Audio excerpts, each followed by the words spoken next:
Hello, how you doing? Are you all right? Good to see you. Hello. How you doing? How you doing? Good morning. Good morning. My name is Andreas. I work on grounds in Jerusalem. You see, I'm in charge of taking care of all of the gardens and all of the plants in the area of Jerusalem and just outside of Jerusalem as well. And I must say, I love my job. I love it. Just as you see the plants as they just grow and they form into these beautiful flowers, it's just marvelous. I love my job. But there's one thing that is literally, it just gets on my nerves. And it's thorns. Thorns. The amount of clothes that have been torn by thorns. The amount of times that I've been stabbed, cut, scratched by thorns. Thorns really just get on my nerves. And the thing is, around the Jerusalem area, there are many different types of thorns. You often will see brambles, and here are some of my bramble thorns. These really are disgusting things. I hate them.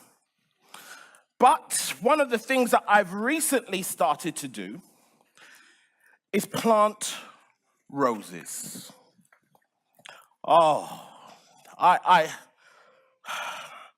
love roses, but I hate thorns. I love the rose, but I hate the thorns. And one of the things that I've done in one of the residences in that I did in Jerusalem is I wrapped a rose bush around a pillar. And so the roses would curl around the pillar and they would bloom like this, and it just looks so beautiful. But I want to tell you a story. As I said, my name's Andreas. I'm a Christian now. I never always used to be a Christian. I used to be a Gentile. I was a Roman working in the grounds in Jerusalem. But one day my life changed. And I'd like to tell you the story. There was this man called Jesus. I don't know if you've ever heard of him. He lived many, many years ago. You may not realize because I look so good, but I'm very many years old. But there was this man, Jesus, and I met him once. I met this man, Jesus. You see, what I often do is I work at night. Because I often work on the grounds around Jerusalem, the public places, I try to work at nighttime or in the early morning so that I am by myself, or I have the freedom to complete the work that I'm doing. And I remember one night I was in the garden doing some pruning and some digging, and this man Jesus was there. The garden was in Gethsemane. And he was praying. And I remember I dropped my fork on the ground. And this man, Jesus, he was walking by, he picked up my fork and he handed it to me. Now, this is very unusual. You see, Jews do not interact with people like me. I'm a Gentile. And I could see the disgust on the faces of his disciples as they looked at him like, what are you doing? We don't mess around with people like him. But there was something about this man. When I looked in his face, the face just I can't describe it anything, but it was just pure love and compassion that I saw on his face. I've never seen a face like that. This man, he intrigued me. He had a quick dialogue with me and he went on his way. But that dialogue changed my life, and I decided to find out a bit more about this man, Jesus. And I started to do some inquiries, and I spoke to one of my friends. He worked for the army. He was a centurion. And he was telling me how he had also had an encounter with this man, Jesus. His daughter was ill, and he didn't know where to go. He had gone to all of the physicians and all of the doctors, and nobody could do anything. And he went to this man, Jesus. And he said to him, listen, my daughter is ill. Please, can you do something about it? And Jesus was about to follow him, but he said, listen, no, don't bother come.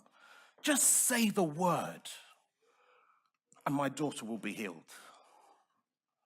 Jesus said the word, and my friend, the centurion, he said to me, by the time he got home, his daughter was healed. I was amazed. And so I started to do some research, and I found myself actually following this Jesus around when he went places. I was very intrigued at how he spoke, the love and the compassion that he had for everybody that he came into contact with. And he healed people. He was a marvelous man. And so I began to start reading their book or their scrolls. They have this scrolls called the Torah. And I was literally blown away. As I began to read this Torah, and I began with the first book in the Torah, and it started to tell me how God created the world. And I was like, but there was no Zeus, there was no other gods. It was just this one God that was kind of three people in one, but he created the world. And the book said that he created the world perfect. And I was like, wow, this can't be right. Because the world isn't perfect. And I know that because every day I'm working, I'm dealing with thorns. Why would a God create thorns?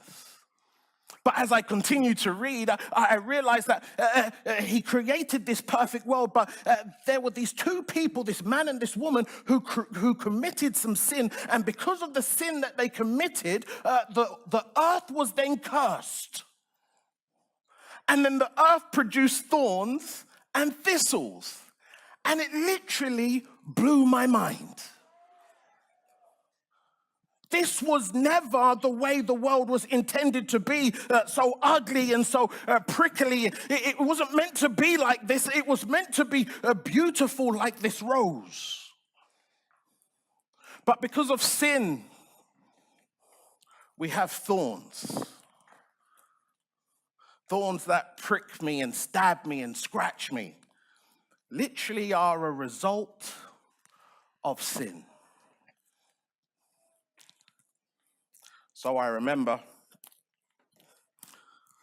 I was back in the garden at Gethsemane.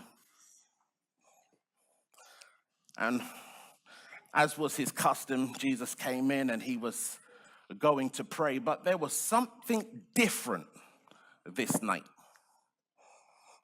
There was something different because that same look of love and compassion that he always had on his face seemed to have been replaced with stress and anxiety. And this was not normal. This was not the man that I had been following around. This is not the man that I had been seeing multiple times. There was something different about this Thursday night.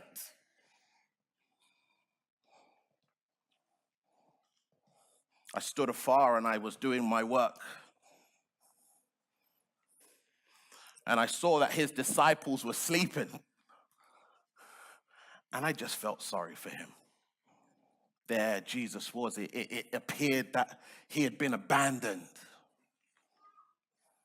But then all of a sudden I saw another one of his disciples that I had seen with him multiple times. He was coming from another side, but he was coming with some of these high priests and Roman soldiers that I knew didn't like Jesus. And so I was wondering what was going to happen. And I couldn't hear what they were saying, but I could just see that they arrested Jesus and they took him away.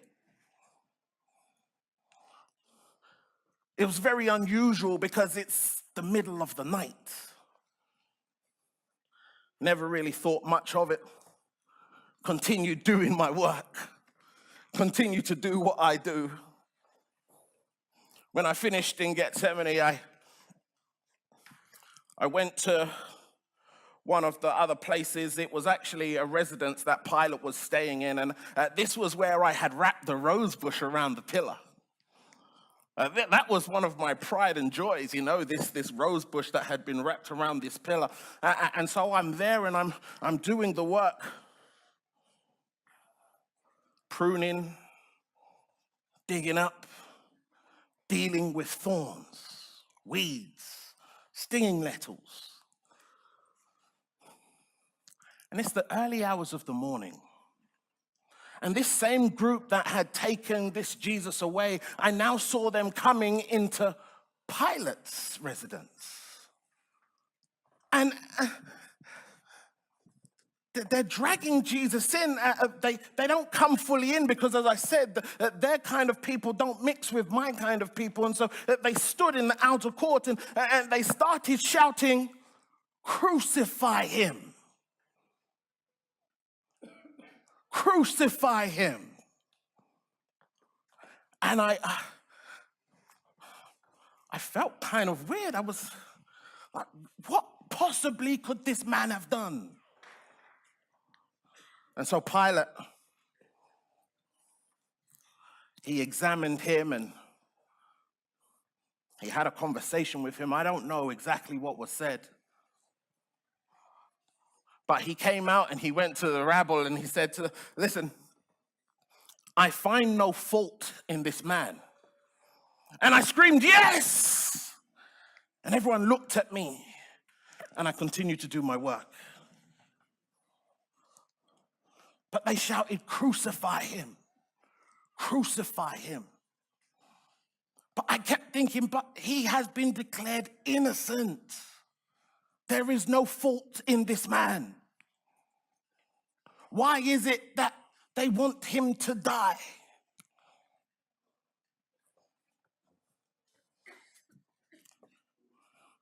Pilate continued and said, "Well, listen, one man can be freed. Who do you want, Jesus or Barabbas?" And the crowd started to shout, "Give us Barabbas." There were a few people in the crowd that were trying to scream Jesus, and I found myself trying to scream his name as well, but we were overpowered by the volume of everybody else.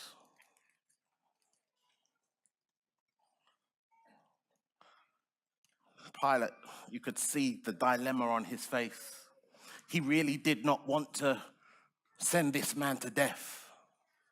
And so he had him beaten. And I remember seeing the soldiers. They grabbed the thorns that I had been cutting and they started to weave them and plait them into a crown. They demolished my rose bush just so that they could have the thorns. And they plaited it into a crown.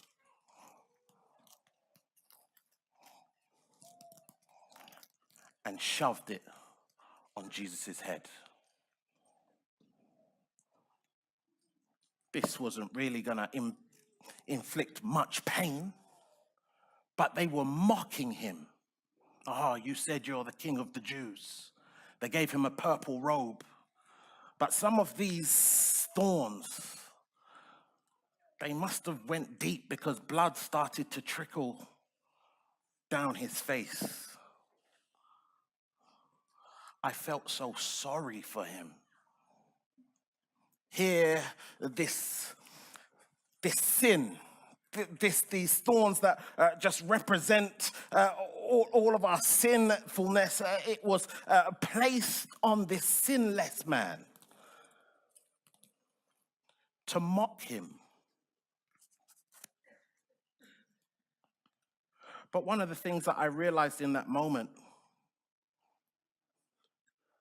is Jesus was the rose.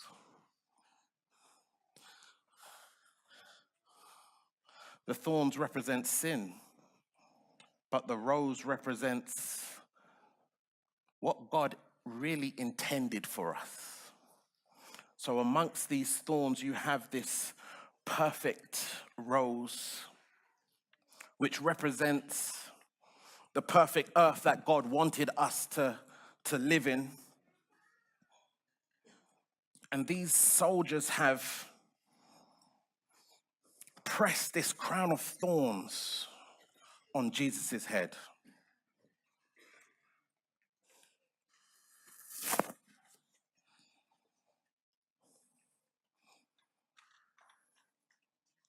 Eventually, they led him away. The crowd had their way. He had to pick up a cross and march it to Calvary's Hill, the place called Golgotha. And I found myself following this crowd, and my heart was heavy. Here you have this sinless man who, he's done nothing. He's been declared innocent, but yet they're still leading him away to be crucified. He died, and I found myself crying. My heart was so heavy. This man who had done nothing wrong died. Sabbath, that's the day that they call Saturday, was different. It felt different. It was, something wasn't right. But here's the interesting part of the story. Early Sunday morning, the rose rose from the grave. I heard many of his disciples talking how they had seen him. And from that moment on, I decided that I am going to be a follower of Jesus. And they call them Christians. I am now a Christian. And I'm so grateful that I have a rose that rose from the grave. And so now as I do my gardening, and I'm cut myself, or I prick myself, or I scratch myself with thorns, I remember the rose. The rose represents what God intends for us to be. He wants the earth to be restored to the perfect paradise that it once was, without the thorns and the thistles. And one day it will happen. Because when the rose rose, he conquered the grave. He defeated sin. And so now all we have to do is believe in him. And that's why I'm a Christian. And I go around sharing my story with everybody that I can. Because it's a good story. And there's a lot that we can learn from it.